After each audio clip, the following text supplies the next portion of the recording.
हुए हैं। ये कह रहे थे साहब नारी शक्ति, हमने कहा नारी शक्ति तो आपसे ज्यादा है। अगर अभी आप गिनती कर लीजिएगा ना तो 60-40 का हाल है सत्य प्रकाश जी। तो जितने हमारे यहाँ आज यहाँ नारी शक्ति का प्रतिनिधित्व करने वाली मजबूत और शानदार नेत्रियां आई हैं, सबको हमारी तरफ से बहुत बहुत धन्यवाद, बहुत बहुत शुक्रिया। और आपके देखिए मंच पर प्रदेश अध्यक्ष भी हैं जयंती पटेल जी, जो आए हैं खगड़िया से, उनके साथ मैं देख रहा हूँ कई लोग खगड़िया से आए हुए हैं। खगड़िया वाले यहाँ आए हुए, सबको बहुत बहुत बधाई। जिला के अध्यक्ष महिला की सविता जी, जिन्होंने अपना संबोधन भी किया। तो कुल मिलाकर के जो आज अपने संगठन की तरफ से ये जिला सम्मेलन का आयोजन किया, मेरे हिसाब से बहुत ही सफल। अब यहाँ मंच पर हमारे बहुत सारे साथी हैं, कुछ लोगों का मैं नाम लूंगा, कुछ लोगों का नाम छूट जाएगा, तो चिंता मत करिएगा। जितने भी हमारे कार्यकर्ता हैं वो सब हमारे अपने। अगर मैं सबका नाम लेने लगूं तो 1500 लोगों का नाम लेने में तुम्हारा समय निकल जाएगा। इसलिए जिन लोगों का नाम छूट जाए तो अन्यथा मत लीजिएगा कि हमको भूल गए क्या, मैं किसी को नहीं भूलता। इसी समझ है ना, तो जिनका नाम इसमें लिखा वो पढ़ देना। चलिए बहुत बहुत धन्यवाद। देखिए मंच पर संचालन कर रहे हैं संजय भी है, ऊपर से केसरी है जी। सोचिए जरा, केसरी आप समझते हैं ना केसरी का मतलब, तो संजय केसरी जी हमारे मंच का संचालन किया, बहुत ही शानदार संचालन किया। ये हमारे विनय गुड्डू जी हैं, काफी उत्साही है, खूब लंबा हमारा वो जो है पढ़ रहे थे, शुरू में जो पढ़ रहा था हमारे बारे में अभिनंदन पत्र खूब मेहनत से तैयार किया और आपके सामने पढ़ रहे थे। बहुत हमारे उत्साही साथी है, उनके लिए एक बार ताली बजा दीजिए भाई, दो ताली बजा रहे। हमने चर्चा किया इस सत्य प्रकाश चौधरी, 3 चीजें हैं, ये सत्य भी है, प्रकाश भी है, चौधरी भी है। अब बताइए सत्य प्रकाश जी के रहते हुए मुंगेर शहर में हमारा कोई पोस्टर फाड़ दे, उसकी क्या दुर्गति होगी पता है ना आपको आगे? सत्य प्रकाश जी नोट कर लिए, और जो लोग पोस्टर फाड़ रहे हैं, कितना पोस्टर फाड़ोगे? पोस्टर फाड़ने क्या दिखाता है कि आप में हताशा है, आप निराश हो चुके हैं और आपका जो मूर्ति का भसान का समय आता है ना वो आ चुका है।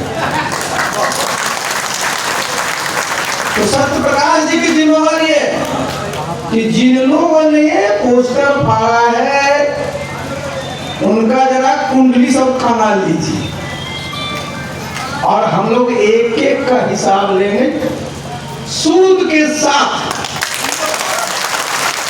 देखिए लोकतंत्र में अपनी बात मजबूत से रखने का सबको अधिकार है, यही लोकतंत्र की खासियत है। किसी का पर्चा फाड़ना, किसी का पोस्टर फाड़ना, किसी के पोस्टर पर काली पोतना, ये बहुत बड़ी कायरता है। कायर लोग ऐसा करता है, और जो फाड़े हैं ना, इनसे बड़ा कायर कोई नहीं है। अब बताइए, इनके नेता कुछ ही दिन पहले आए हैं, तो उनके लोग भी तो मीटिंग किए थे यहाँ पर, तो उनका भी सम्मेलन का मैं देख रहा था, फोटो लगा हुआ था। मैं जनता दल यू का जब राष्ट्रीय अध्यक्ष था तो पोस्टर में 4-5 फोटो रखा था बस। तो मैं आज मैंने गिना कि कितने नेता इनके हो गए, तो जो मुंगेर में पोस्टर लगा हुआ है 19 लोगों का फोटो है, 19 लोगों का। कुछ राष्ट्रीय स्तर के हैं, कुछ अंतरराष्ट्रीय स्तर के हैं, कुछ लोकल स्तर के हैं। क्यों 19 लोगों का फोटो लगाया? उनको लग रहा होगा कि फोटो नहीं लगाएंगे तो ये बात है, क्योंकि विदाई का समय है साहब, जब बारात की विदाई होती है, मड़वा पर लोग बैठते हैं ना, तो भागने से क्या करता है? मड़वा पर कुछ खिलौना टंगा रहता है, कुछ फल टंगा रहता है, कुछ फूल टंगा रहता है, उसको नोच नोच के भागता है। वही हाल इन लोगों का। तो इसलिए चिंता मत करिएगा सत्यप्रकाश जी, लेकिन हाँ कुंडली खंगाल लीजिएगा, उनको भी पता है कि हम कौन हैं।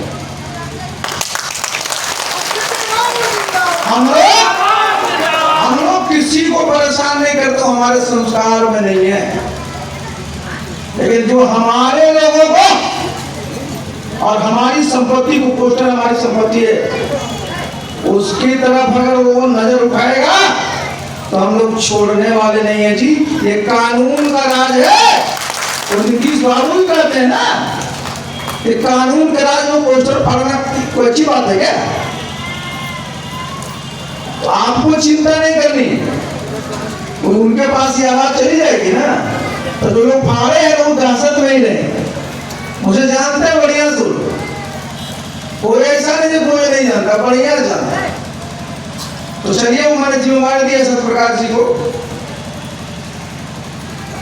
नूतन पटेल जी, जयंती पटेल जी का नाम ले लिए। आपके चंडी निषाद जी बहुत शानदार भाषण किया। चंडी जी आपको बहुत बहुत बधाई, आपने बहुत अच्छी अच्छी बातें की। जितने वक्त थे सब लोगों ने अच्छी अच्छी बातें की। हमारे ये तो सबसे बढ़िया नाम लिखा धरती, हाँ पूरा नाम मुझे याद नहीं पड़ता हूँ, इतना बड़ा है।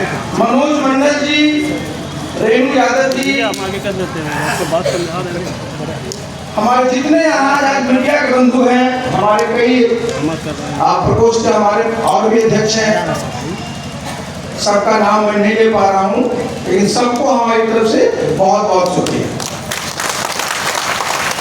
चलिए सबसे पहले तो देखिए, जरा समझिए, सब लोगों को अपना अपना इतिहास जानना चाहिए।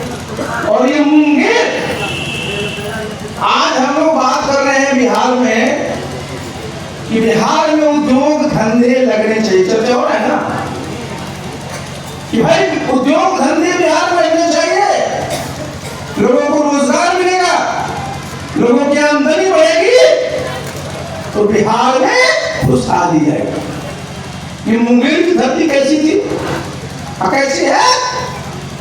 अभी हमारी चर्चा कर रहे थे प्रीतम सिंह जी।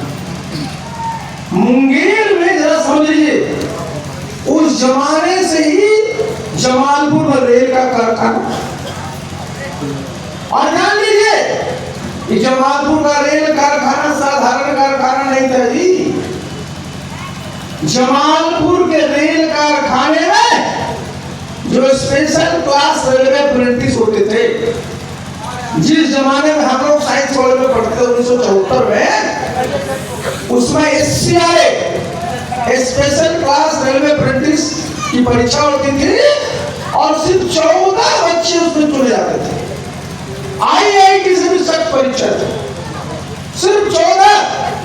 और पढ़ने के बाद वो लोग रेलवे के बड़े बड़े पदाधिकारी बनते थे, और पहले के ज्यादातर रेलवे बोर्ड के चेयरमैन वही बने जो आपको जमालपुर से पढ़े।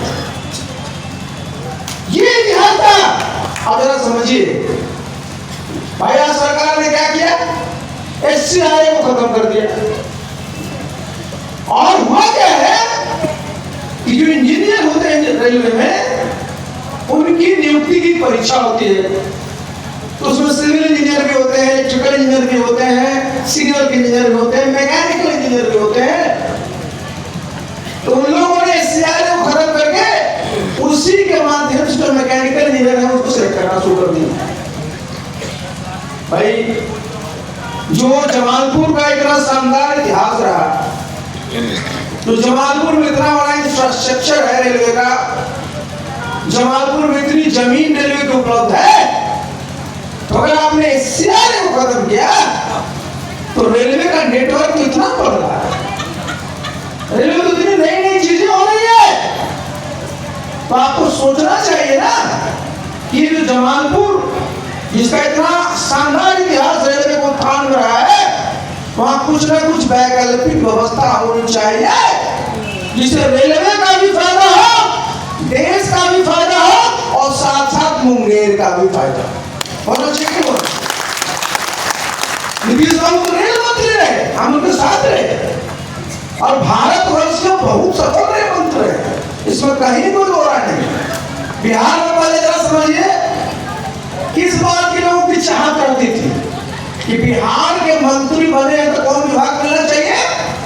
रेल विभाग। आदरणीय रामविलास जी रेल मंत्री बने, नीतीश बाबू बने, लालू जी बने। सबसे पहले जब देश उसमें आजाद हुआ था तो जगजीवन बाबू भी रेल मंत्री, बहुत लोग रामस्वच्छ रेल मंत्री थे, हमारे मिश्रा साहब रेल मंत्री थे। बिहार का देखिएगा, अगर रेल मंत्रालय में जाइएगा, रेल मंत्री का नाम पढ़िएगा ना तो लगेगा बिहार के ही ज्यादातर लोग रेल मंत्री हुए। अब बताइए साहब, इतने लोगों के रहते हुए भी जमालपुर में जो काम होता था वो धीरे धीरे बंद हो रहा है। अच्छी बात है क्या? उठाना किसको चाहिए? सबसे पहले राज्य सरकार को उठाना चाहिए कि उठाना चाहिए? नीतीश बाबू को करार पत्र लिखना चाहिए कि रेल मंत्री को कि भाई जो कर दिया जो कर दिया, आगे जो जमालपुर में आपका इंफ्रास्ट्रक्चर है, जितने जमीन है, उसका सही उपयोग करने के लिए कोई बड़ा प्रोजेक्ट जो भारत सरकार में है उसको जमालपुर में लाइए।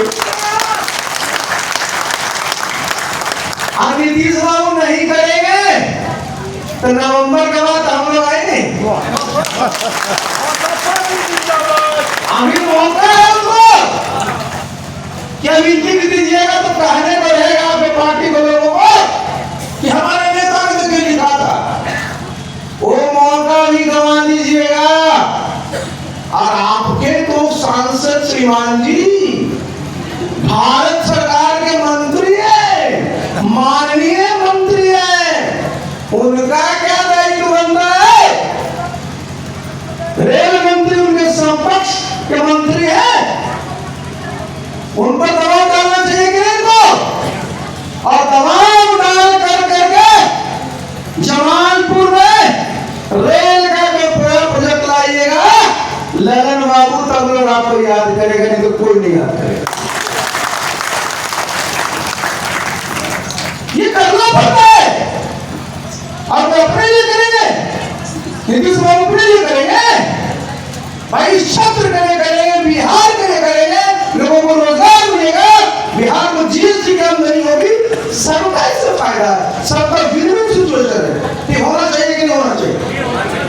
तो इस बात को नोट करिए कि जब भी हम लोग राज्य सरकार में, केंद्र सरकार में हमारी हिस्सेदारी होगी तो हम लोग जमालपुर में जो रेल कारखाना था उसको हम लोग है में तब्दील करेंगे है। और जिस प्रकार का भी प्रोजेक्ट है तो हमारे लोगों को उससे रोजगार मिलेगा, हमारे बिहार में खुशहाली है। आप समझिए, जहां पहले था वो नहीं है। अब आइए दूसरा, जब मुंगेर का है कि नहीं फेमस है? मैं डीएम रामपुर में भी था, उत्तर प्रदेश में। रामपुर का है कि नहीं फेमस है बताइए जरा? रामपुरी चाकू, इतना लंबा लंबा चाकू है। और जब मैं पहली बार गया तो वहां के लोग मुझे मिलने जब आए तो मुझे भेंट किया चाकुओं का पूरा सेट। 3 दर्जन तरह के चाकू थे, इतने बड़े से इतना बड़ा। हमने कहा यार कुछ और नहीं मिला, यही मिला। बोला साहब यही हमारी पहचान है। अब मुंगेर की क्या पहचान थी? मुंगेरिया बंदूक, बिल्कुल ये कोई गलत सोच नहीं थी। आप जरा समझिए कि जब ईस्ट इंडिया कंपनी के खिलाफ लड़ा थे लोग, इसमें मीर कासिम मजूम का समय था, तो कैसे मुकाबला किया था? अंग्रेजों की बंदूक से, अपनी बंदूक से। और मुंगेर में ऐसे हमारे हजारों मिस्त्री हैं जिनको इस बात का पूरा अनुभव है। इसमें शर्म करने की क्या बात है? बिना बंदूक के सुरक्षा हो सकती है क्या? बताइए। बैंक में अगर बंदूक लिए गार्ड खड़ा नहीं रहे तो उसको लूटने में कितना देर लगेगा? वैसे मेरे लूट लेता है लोग, लेकिन अगर नहीं रहेगा तो कितना देर लगेगा? अंचल में गार्ड बंदूक लेके नहीं रहेगा तो ट्रेजरी बची रहेगी।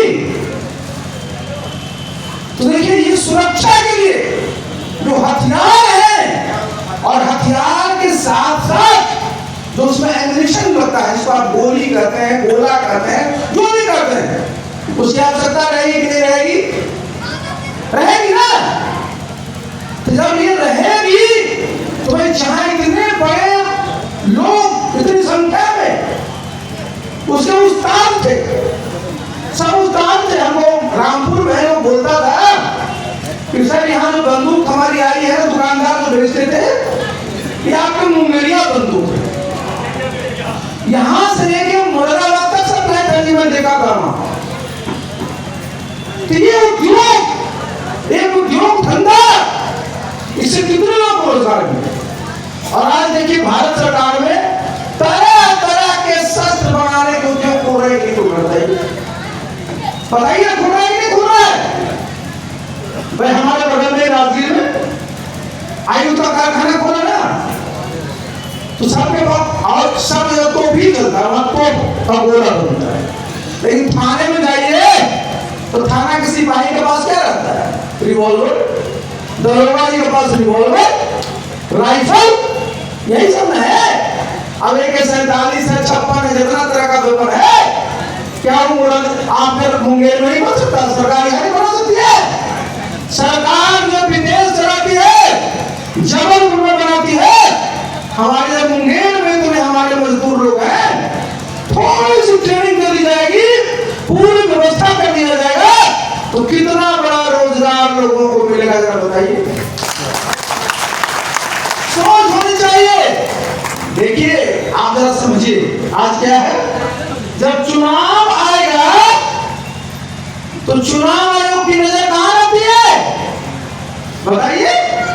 मुंगेर पर। कहा है कि साहब अवैध असलहे बनेगा, अवैध हथियार बने। भाई जब हमारे लोगों के हाथ में हुनर है तो उस हुनर का सदुपयोग होना चाहिए कि होना चाहिए? भाई हम लोग को मांग रखनी चाहिए कि नहीं? बिल्कुल। तो केंद्र सरकार से मांग रखनी पड़ेगी हम लोगों को कि मुंगेर में भी एक जिस प्रकार का कारखाना बनाना हो, जिस प्रकार की आपको बंदूक, राइफल, एमुनिशन बनाना हो, उसका कारखाना मुंगेर में खोला जाए और उसमें मुंगेर के लोगों को प्राथमिकता दिया जाए, जिससे हमारे मुंगेर के लोगों को रोजगार देगा। ये हम था। आप आइए आईटीसी का यही ना है, लेकिन आईटीसी जितना आज इस प्रदेश के बाहर बढ़ा है, आईटीसी कृषि में भी काफी काम करता है, उद्योग में भी काफी काम करता है, और मुंगेर से लगा हुआ है आईटीसी का। तो भाई क्या चाहिए? सरकार को चाहिए कि नहीं चाहिए कि आईटीसी से बात किया जाए कि कैसे आईटीसी का और भी यहाँ कारोबार बढ़ाया जाए, जिससे हमारे लोगों को रोजगार मिले और हमारे सरकार को दूध मिले, क्योंकि यहाँ बेच रहा है उसका। और जरा आइए, जितने योग वाले हैं देश में, हम तो 82 में योग सीखे थे, 82 में, जो मैं आईएएस की ट्रेनिंग करता था मसूरी में, 82 में। आज कितना साल हो गया? 43 साल पहले जो हमको सिखाते थे वो लोग बगल हरद्वार से आते थे। जब उन्होंने पूछा तो उन्होंने कहा कि देखिए आप तो बिहार के रहने वाले हैं, हम लोग योग स्कूल बिहार के विद्यार्थी। भाई योग का सबसे प्राचीनतम विद्यालय कहाँ है? मुंगेर में। लोगों को बताना पड़ता है। कारण क्या है? आज जो है किसी का जमाना, प्रचार का जमाना है। जब तक आप प्रचार नहीं करिएगा लोग नहीं जानेंगे।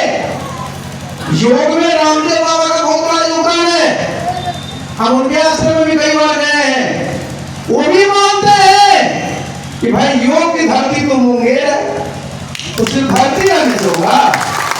आप जरा समझिए, भारतवर्ष में कई लाख विद्यालय हैं, सभी जगह आज धीरे धीरे योग की पढ़ाई शुरू की गई है, योग के शिक्षक नियुक्त किए गए हैं, योग का प्रोफेसर बनाए जा रहे हैं। तो भाई योग की जो जननी है मुंगेर यहां नहीं होना चाहिए क्या? भाई तो होना चाहिए। कहां गए आप जानते हैं? पहले जब अंग्रेज थे भारत में तो बड़े बड़े लोगों का बेटा पढ़ गया था इंग्लैंड से, कहां से? ऑक्सफोर्ड से पढ़ के आया। कहां से पढ़ के आया? कैम्ब्रिज से पढ़ के आया।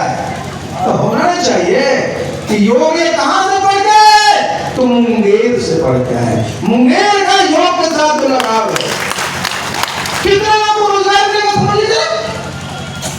सब जगह जब योग के शिक्षक होंगे, और आप सब जानते हैं कि योग का महत्व कितना बड़ा है, कितने लोग को उससे फायदा हो रहा है, और उसका रोजगार भी एक बहुत बड़ा उसका नेटवर्क है। इतने सारी संभावनाएं तो पहले से आपके यहाँ, ये पहले से ही यहाँ इतनी सारी चीजें रही है।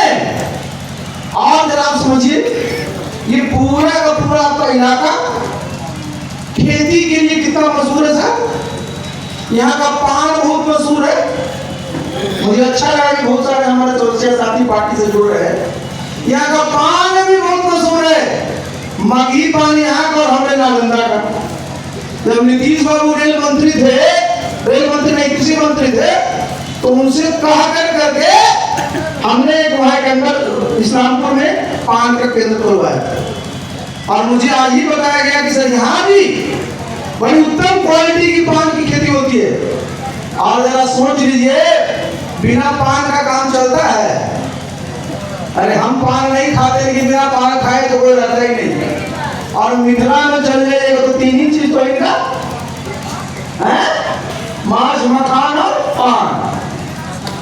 तो देखिए पान भी बहुत ही, इसका जानते आयुर्वेद में भी इसका महत्व। कितने लोगों को रोजगार मिलेगा? उत्पादन करेंगे उसका मिलेगा, मार्केटिंग करेंगे उसका मिलेगा, जगह जगह लोग बेचेंगे, कितने लोगों को रोजगार मिलेगा। और आपका इलाका बहुत नामी है चीज के लिए, और वो है अरहर की दाल सबसे अच्छी कहाँ की होती है? कहाँ की बताइए ना जी। अब सोच लीजिए जरा, कोई प्रचार करते हैं आप लोग? कोई प्रचार नहीं। प्रचार किसका होगा? तो भाई चल जाइए भागलपुर का, तो कौन चावल बड़ा बढ़िया कहता है कि नहीं होता है? बोलता है ना कि भागलपुर का ये चावल है। तो आपको भी प्रचार करना चाहिए कि हमारा जो अरहर है इतने उत्तम क्वालिटी का है। और आज देखिए मार्केटिंग का जमाना है, पैकेजिंग का जमाना है।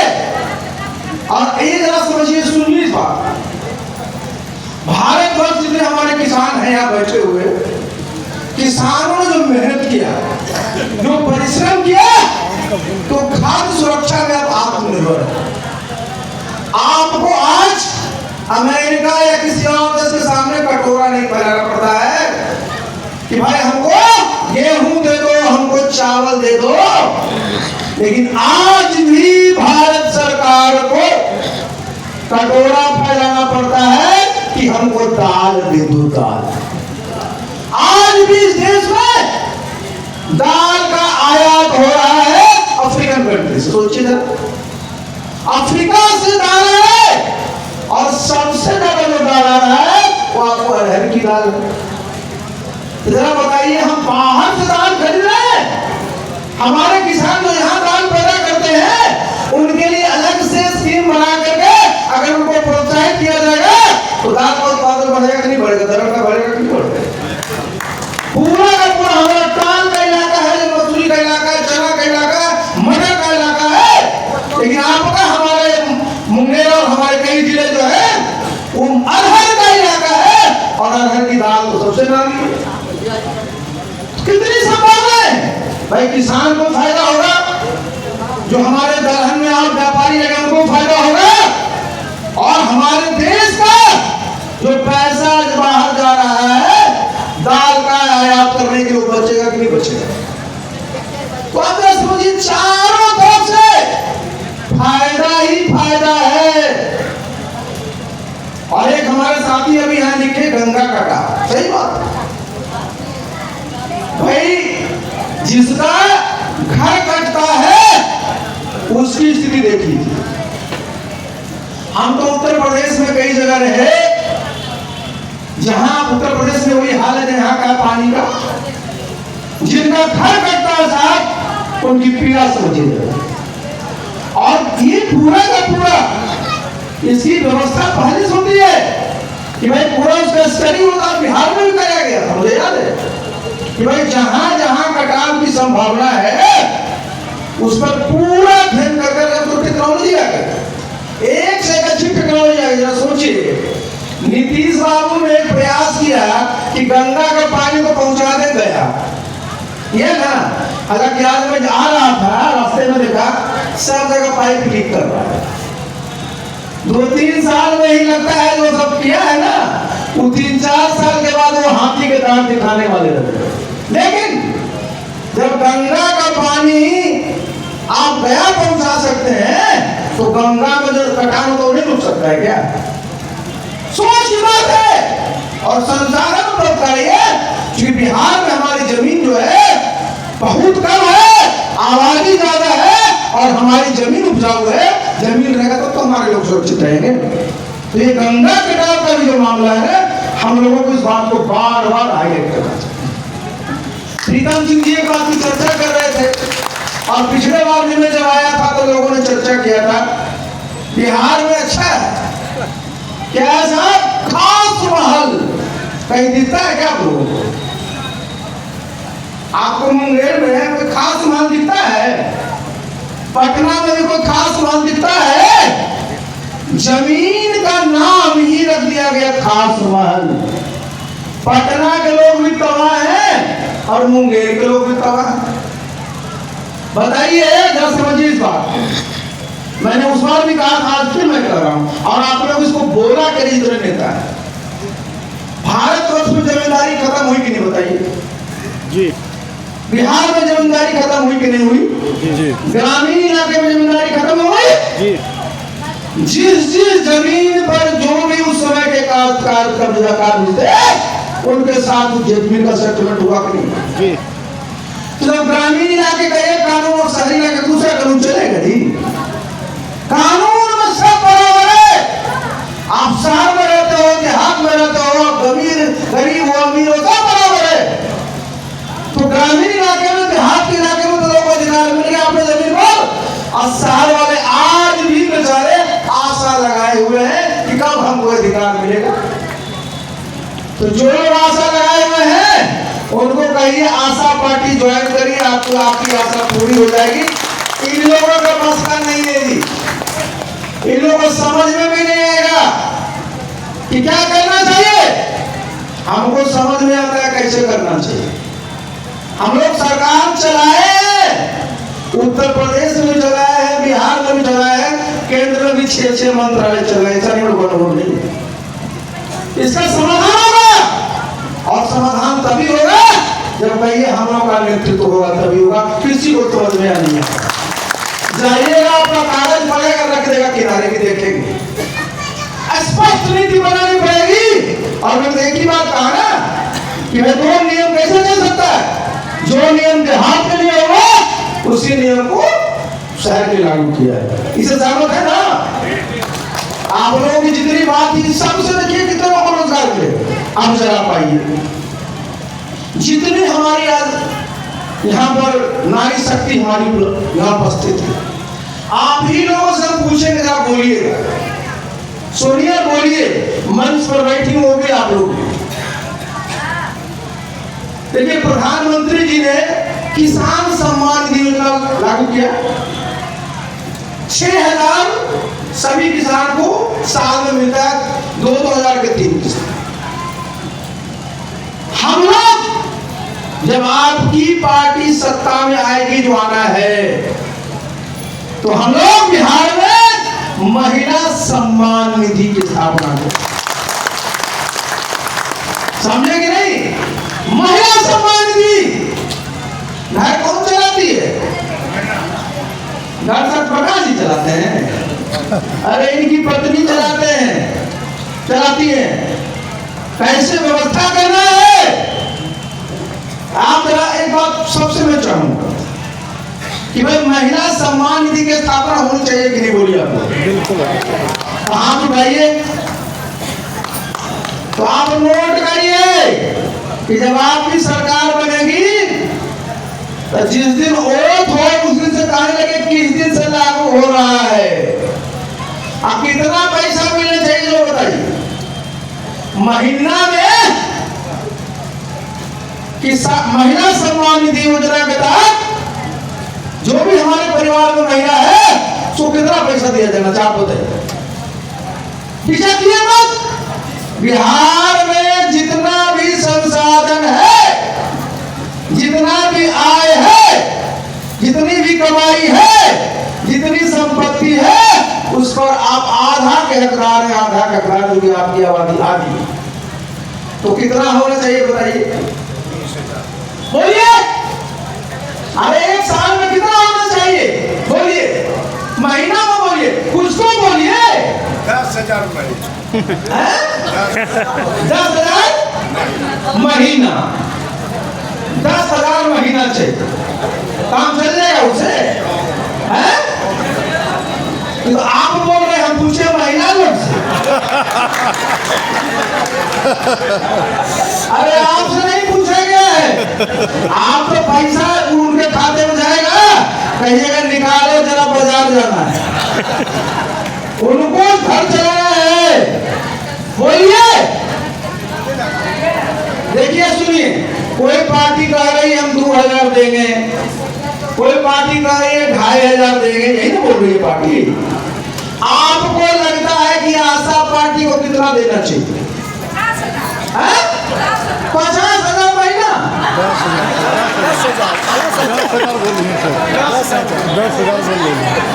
10,000 महीना। 10,000 महीना।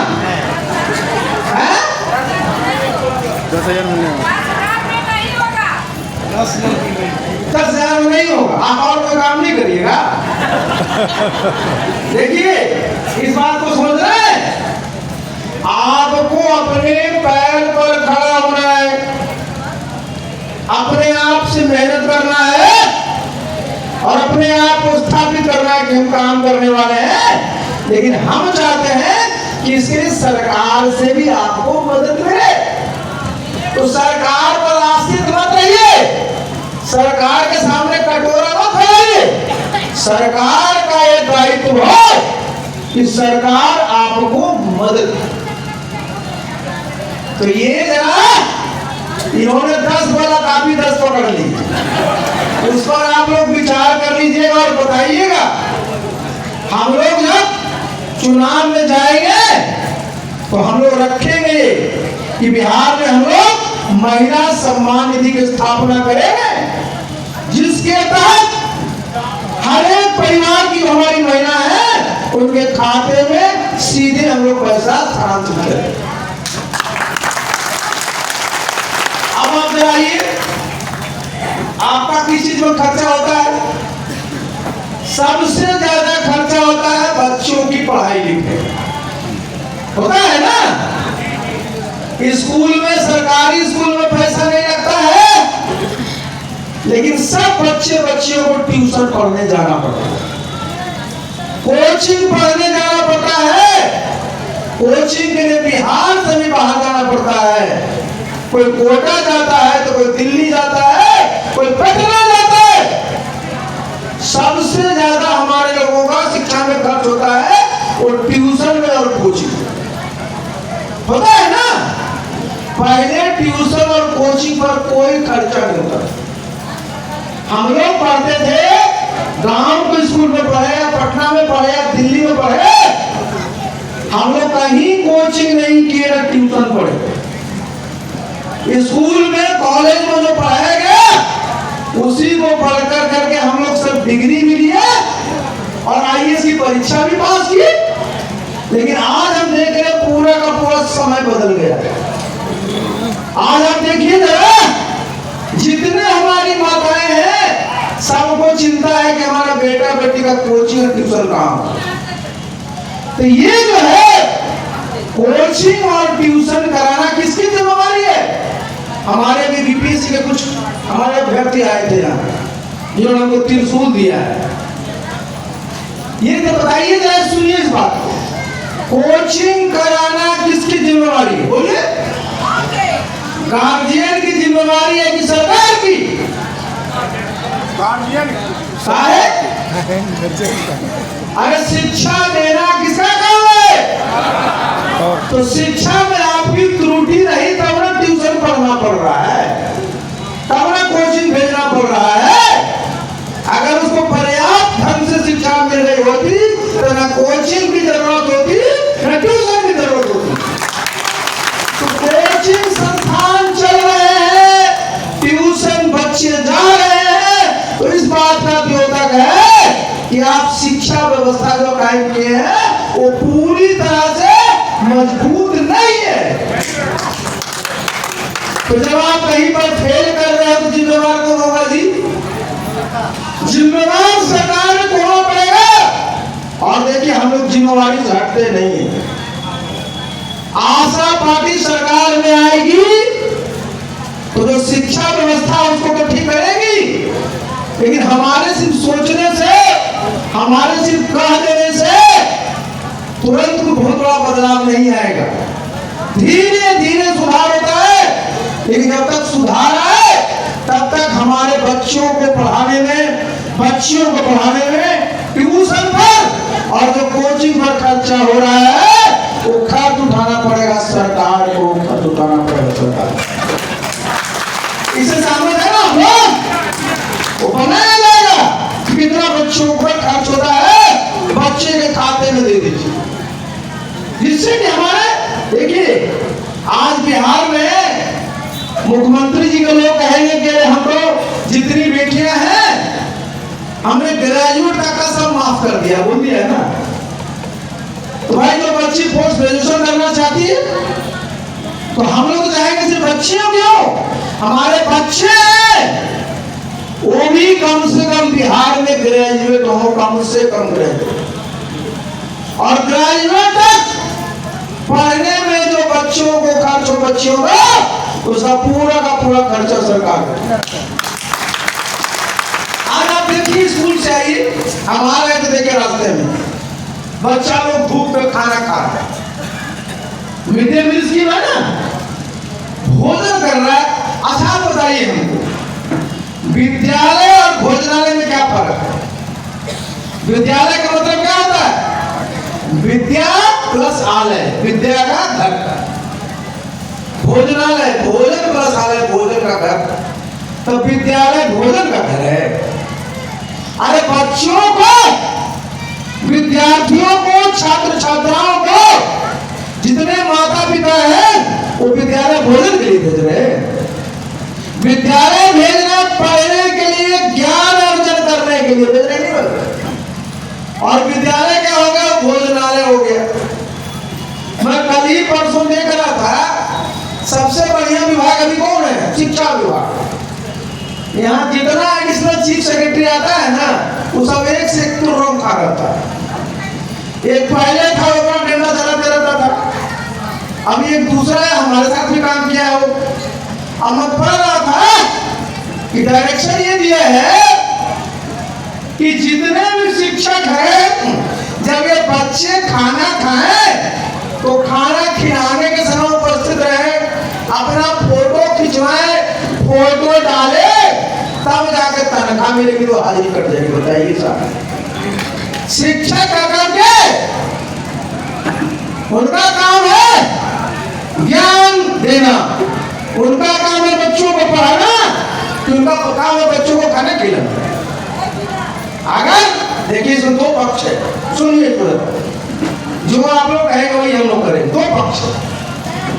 अगर लगता है कि कुछ हमारे गरीब बच्चों का पोषण ठीक से नहीं हो पाया, उनको भोजन ठीक से नहीं मिलता है, और अगर स्कूल में भोजन की व्यवस्था रहती है तो बच्चों को खाना मिलेगा, उनको पौष्टिक तत्व मिलेगा। तो व्यवस्था क्या करनी है? जब आपकी पार्टी सरकार में होगी तो दो ही रास्ता आपके पास है। या तो जितना खर्च आ रहा है एक बच्चे पर, अगर रोज अगर 10 रुपया खर्च आता है एक बच्चे को खाना खिलाने में, हम बोल रहे हैं एक महीने में कितना हुआ? 300 रुपया। अगर 300 रुपया उसके खाते में जमा कर दीजिए तो उससे काम नहीं चलेगा क्या? समझिए जरा, बच्चों को जो स्कूल में खाना खिला रहे हैं हम सुप्रीम कोर्ट ऑर्डर से खिला रहे हैं, तो अगर हर एक बच्चे के खाते में खाने के लिए 300 रुपया दे दे तो घर में उसका माँ बाप नहीं खिलाएगा, ये खाना का झंझट से तो बचेगा। और अगर वो नहीं करना चाहते तो दूसरा हमारा प्रस्ताव क्या है, फिर स्कूल में एक कैटरिंग व्यवस्था होनी चाहिए, उसे शिक्षक का कोई लेना देना नहीं। एक या दो रसोइया बहाल करिए, एक मैनेजर बहाल करिए, एक क्लास 4 का एम्प्लॉय बहाल करिए, और उनका दायित्व होगा कि बच्चों को भोजन करा करके ठीक से रखे। बताइए होना चाहिए कि नहीं? तो दो चीज है, बताइए कौन करना चाहिए? उनके खाते में पैसा भेजना चाहिए या कैटरिंग की व्यवस्था हर एक स्कूल में करानी चाहिए? बोलिए, अरे आप बोलिएगा तब ना हमारा भी दिमाग करेगा। देखिए कैटरिंग में फायदा क्या है कि सोचिए कि अगर स्कूल में 4-4, 5-5 लोगों को रोजगार मिल जाए, फायदा मास्टर को उसको नहीं लगाया जाए। मास्टर का काम रहेगा पढ़ाना, मास्टर का काम खाना से लेकर कोई नहीं, उसके लिए अलग से लो। मतलब क्या है कि जिनका जो काम है शिक्षक का काम है उनको पढ़ाना, वो पढ़ाएंगे, उनको भोजन से मतलब नहीं है। आज अगर चले जाइए तो स्कूल में हेडमास्टर परेशान है कि आज नमक है कि नहीं, तेल आया कि नहीं आया, और सामान आया कि नहीं आया, पढ़ाएगा क्या? तो बताइए जहां प्राथमिकता भोजन हो जाएगा स्कूल में तो पढ़ाई क्या होगी? और अभी हमारा एडिशनल चीफ सेक्रेटरी कह रहे हैं कि फोटो खींच के भेजिए तो तनख्वाह रोक देंगे। तो टीचर शिक्षकों की बहाली काहे के लिए की गई? खाना खिलाने के लिए। तो भाई इस प्रकार की जब व्यवस्था रहेगी तो कैसे सुधरेगा? तो देखिए आपकी सरकार जब आई तो मैंने देखा, आप सब लोगों के मन में आया कि स्कूल में कैटरिंग की व्यवस्था होनी चाहिए, जिससे कि बच्चों को शुद्ध, स्वादिष्ट और पौष्टिक खाना बिना शिक्षकों को इन्वॉल्व किए हुए उनको उपलब्ध करा दिया जाए। इसे सहमत है आप लोग? आप लोग लगता है आप लोग भी भूखे हैं क्या? थक गए हैं? चलिए जल्दी खत्म करते हैं। हमको सोचे हुए थे बहुत और बात करने के लिए, लेकिन मुझे लग रहा है कि हमको भूख लग रही है। सही में आप तो इस बात को सोचिए, हमारे जो आए थे छात्र, देखिए जो बीपीएससी के छात्र हैं चले गए वो। हाँ बाबू देखो, देखिए मैं एक बात कहा था मीडिया में कि भाई सब लोग आंदोलन हमारे कर रहे हैं जो हमारे विद्यार्थी हैं, लेकिन नेतृत्व नेता लोग करते हैं जो कभी कोई कंपटीशन की परीक्षा दी है।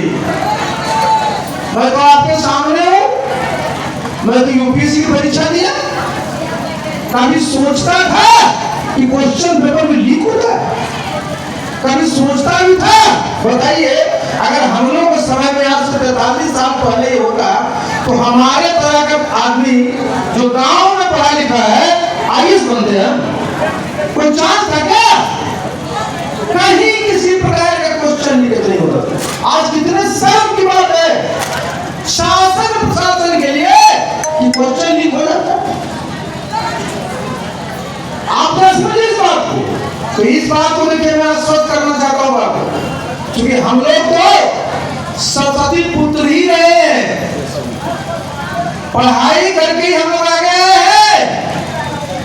तो हम लोग सुनिश्चित कराएंगे कि किसी भी कीमत पर किसी भी परीक्षा में क्वेश्चन पेपर लीक नहीं हो।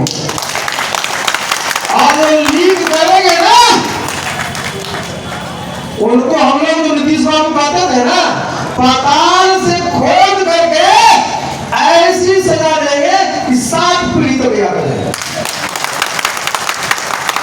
बिहार की क्या पहचान है? बिहार में हमारे बच्चे बच्चियां मेहनती हैं। किसी परीक्षा में देखिएगा हमारे बच्चे बच्चियां वो अच्छा काम करती हैं। तुम्हें व्यवस्था होनी चाहिए। तो कोचिंग भी सरकार ही कराएगी। ये क्वेश्चन पेपर लीक करने में बहुत लोगों का हाथ रहता है, आप सबको पता है। तो कह दीजिएगा कि हम लोग आएंगे तो बता देंगे आप लोग। भाई जिनको भी कोचिंग करना है सरकार उनको मदद करेगी। जो कोचिंग देना चाहते हैं उनको भी हम लोग लगाए। सरकार से बढ़िया किसी की सुन रहे हैं क्या? इतने बड़े बड़े कॉलेजेस हैं, इतने बड़े बड़े स्कूल्स हैं, इतने अच्छे अच्छे क्लासरूम हैं, हमारे इतने अच्छे अच्छे प्रोफेसर हैं, इतने अच्छे अच्छे टीचर्स हैं। बाहर से भी जो लोग होंगे उनको हम लोग हायर करेंगे जिससे कि हमारे बच्चे को अच्छी से अच्छी शिक्षा मिल सके। घर वाले को उसमें चिंता नहीं करना पड़े कि हमारी पूंजी क्या है। हमारी पूंजी वो बच्चे, हमारी पूंजी वो बच्चे जो अच्छा पढ़ेंगे तो अच्छा करेंगे। तो ये होगा। इसके बाद एक हमारे साथी कह रहे थे कि सर बड़ी घुसखोरी बढ़ गया। जो हम लोग जाते हैं अंचल में जात प्रमाण पत्र लाने, निवास प्रमाण पत्र लाने, आय प्रमाण पत्र लाने, तो ये है तो सब ऑनलाइन, लेकिन जब हम लोग उस पर जाते हैं तो सर्वर डाउन रहता है। पूछिए क्या है सर्वर डाउन है, क्या करिएगा? और जब उनको खर्चा कुछ देते हैं तो सर्वर चालू हो गया और मिल जाता है। देखिए नीतीश बाबू कहते हैं, उनके कार्यकर्ता लोग भी कहेंगे, नेता लोग कि हमारे नेता ने right to public service act बनाया, सेवा का अधिकार। क्या कोई सुविधाएं चाहिए तो आपके घर में नहीं मिलेगा। फर्क क्या होगा जरा समझिए। आपको चाहिए तो आपको जाना कहाँ है? अंचल में या ब्लॉक में, और वहां जब तक आप खर्च नहीं करिएगा आपको मिलता नहीं प्रमाण पत्र। आपकी पार्टी जब आशा पार्टी सरकार में आएगी ये नोट कर लीजिए, आपको जिनको भी ये प्रमाण पत्र चाहिए, चाहे आय प्रमाण पत्र, जाति प्रमाण पत्र, निवास प्रमाण पत्र, ये सब के सब आपके दरवाजे पर पहुंचाने की जिम्मेवारी एसपीओ साहब की होगी। 31 मार्च से पहले पहुंचा। हमारे बहुत सारे किसान यहाँ बैठे हुए, आज दाखिल खारिज में कितना पैसा लेता है बताइए? 4,000। तो आपने सस्ता रेट है। अभी हम गए थे आरा में, वहां पूछे तो बोला 15,000 लेता है। 15 पैसा भी लेने का अधिकार नहीं है। यह आपका अधिकार है कि आपके नाम से किसी की जमीन वो दुनिया से चले गए तो उनके वारिसान को जो है उनके वारिसान को पूरी की पूरी जमीन चली जानी चाहिए, उनके नाम आते हो जाना चाहिए। साथ ही किसी ने अगर मिटे अपना रजिस्ट्री करे, बैनामा करे, उसका म्यूटेशन हो जाना चाहिए। और ये हम लोग सुनिश्चित करेंगे कि ये सीधे सीधे एक टाइम के अंतर्गत आपके घर पर पहुंचे, आपको अंचल में नहीं जाना। देखिए नीतीश बाबू और जितने लोग हैं सब लोग, ये सब लोग क्या करते हैं कि जेपी आंदोलन के सब लोग जो है ना, मैं गया था अभी वहां जमुई नहीं बांका, एक हमारे वहां जेपी सेनानी मिले। उन्होंने मुझसे कहा कि साहब आप सबकी बात रखते हो, सब पेंशनर की बात रखते हैं, लेकिन जेपी सेनानी पेंशनरों की आप बात नहीं रखते। तो हमने कहा कि हमको लगा कि जब मुख्यमंत्री खुद जेपी सेनानी है तो उसमें हमको क्या कह रहा है, लेकिन जरा जान लीजिए कि जेपी सेनानियों को जो पेंशन दिया गया, एक बार जो दिया उसमें कोई बढ़ोतरी नहीं की गई। उनका उतना ही, किसी को 1,500, किसी को 2,500, किसी को 7,000। सोचिए जरा कि भाई ये लोग अपनी जमीन को भी भूल गए कि आपके साथी जिन्होंने संघर्ष किया उस पर महीने में 1,500 रुपये क्या होता है जी? आप देखिए जो केंद्र सरकार पेंशन देती है स्वतंत्रता सेनानियों को, उनका जो अमाउंट देखिए, इनका भी बढ़ना चाहिए कि नहीं बढ़ना चाहिए? लेकिन कोई ध्यान नहीं देता। तो ये सब हम लोग इस पर करेंगे। और हमारे प्रीतम सिंह जी ने एक मामला उठाया था, नए जो प्रखंड है उनके गठन के लिए इन्होंने कहा था कि नौवागढ़ी हेमला प्रखंड, ये बिहार में कई वर्षों से प्रखंड का निर्माण नहीं हुआ, जिले का भी निर्माण नहीं हुआ, सब डिवीजन का भी निर्माण नहीं। दृष्टि किस बात को सुनिए, ये प्रशासनिक मामला है। आज बिहार में ऐसे प्रखंड हैं जिसमें 5 पंचायत है, और ऐसे भी प्रखंड है जिसमें 39 पंचायत है। सोचिए, एक बीडीओ के पास 5 पंचायत का काम, एक सीओ के पास 5 पंचायत का काम, और एक बीडीओ के पास 39 पंचायत का काम। पकड़िएगा क्या? मैं पूछिए। आप जिला का देख लीजिए, शिवहर जिला 1 विधानसभा, पटना जिला 14 विधानसभा, मोतिहारी जिला 12 विधानसभा, मुजफ्फरपुर जिला 11 विधानसभा। आप समझ लीजिए भाई, कोई तो मानक होना चाहिए। 40 लोकसभा सीट है और जिले हैं 38, जहां 1 से लेकर के 14 तक है। वही हाथ दिखिएगा जो पूरे का पूरा हमारा सब डिवीजन है। तो बिहार में जरूरत है कि जो हमारा प्रशासनिक यूनिट है, जो प्रशासनिक ढांचा है, उसका फिर से जो है एक पुनर्गठन होना चाहिए, जिसमें एक मानक होना चाहिए कि एक पंचायत, एक प्रखंड में 10 पंचायत होना चाहिए, 15 पंचायत होना चाहिए, 20 पंचायत होना चाहिए, कुछ होना चाहिए। एक जिले में 5 असेंबली कॉन्स्टिट्यूंसी होनी चाहिए, एक जिले में 6 असेंबली कॉन्स्टिट्यूंसी होनी चाहिए। लेकिन बताइए, एक में 14, एक में 1, तो ये इस प्रकार की अनियमितता उसको नहीं करते हैं। लेकिन इस प्रकार का बिल्कुल समझिए अलग अपने अपने तरह का चीज है। इसको दूर करने के लिए हम लोग की पार्टी जब सरकार में आएगी तो हम लोग एक बहुत बड़ी कमेटी बनाएंगे और उनसे अपेक्षा करेंगे कि 3 महीना में रिपोर्ट दीजिए, जिससे विकास के लिए जहां जहां भी प्रखंड बनना है नया, जहां भी बनना है, सब चीजों को गठन हो सके, और तभी यहाँ पर काम चलता है। तो चलिए, ये जो है कुछ मुद्दे थे। हम लोग अभी और भी सम्मेलन जब होगा तो उसमें अपनी अपनी बात को हम लोग रखेंगे। लेकिन एक बात जरा संकल्प कर लीजिए भाई, ये पूरा का पूरा जो उनका इलाका भी उस दिन बांका में थे, चाहे वो बांका हो, भागलपुर हो, नौगछिया सहित, मुंगेर हो, जमुई हो, लखीसराय हो, शेखपुरा हो, इसमें जितने विधानसभा है उस सब पर मजबूती से तैयारी करिए, सब पर अपने उम्मीदवारों को जिताना। और हम लोग इस क्षेत्र में किसी से कमजोर नहीं है। जो लोग बोलेगा ना कि आशा पार्टी वाला तो नया पार्टी बनाए, क्या करेगा? कहेगा पार्टी का नाम बन गया है। हमारे जितने नेता हैं, किसी को 20 साल, किसी को 25 साल, किसी को 30 साल, और हमको तो 43 साल का हो। हम लोग नया नहीं है। और परिवर्तन प्रकृति का नियम है। आपने आज ही दिल्ली में देखा रिजल्ट आया ना, परिवर्तन हो गया कि नहीं हो गया? तब बिहार में 20 साल हो गए तो परिवर्तन नहीं होगा जी। परिवर्तन प्रकृति का नियम है। और हमारी जितनी माताएं, समझिए, आप रोटी सेकती हैं और रोटी अगर नहीं पलटेगा तो जलेगा कि नहीं जलेगा? तो उल्टा पलटे होता रहना चाहिए। तो आगे जो चुनाव होगा, ये पूरे का पूरे क्षेत्र में सभी विधानसभाओं में मजबूती से लड़के अपने उम्मीदवारों को जिताना है, जिससे हमने जितनी बातों की चर्चा आपके साथ की उसको हम लोग जमीन पर लागू कर सके। तो चलिए, मीटिंग समाप्त करने के पहले हम लोग कुछ लोगों के बारे में जिंदाबाद कर ले। तो भाई, अपनी हम लोग की धरती माता है, तो धरती माता की जय करना चाहिए कि नहीं करना चाहिए? तो धरती माता की, धरती माता की, धरती माता की। और हम लोग रहते कहाँ हैं? भारतवर्ष कहते हैं। आप पूजा में रहते हो तो क्या करते हैं?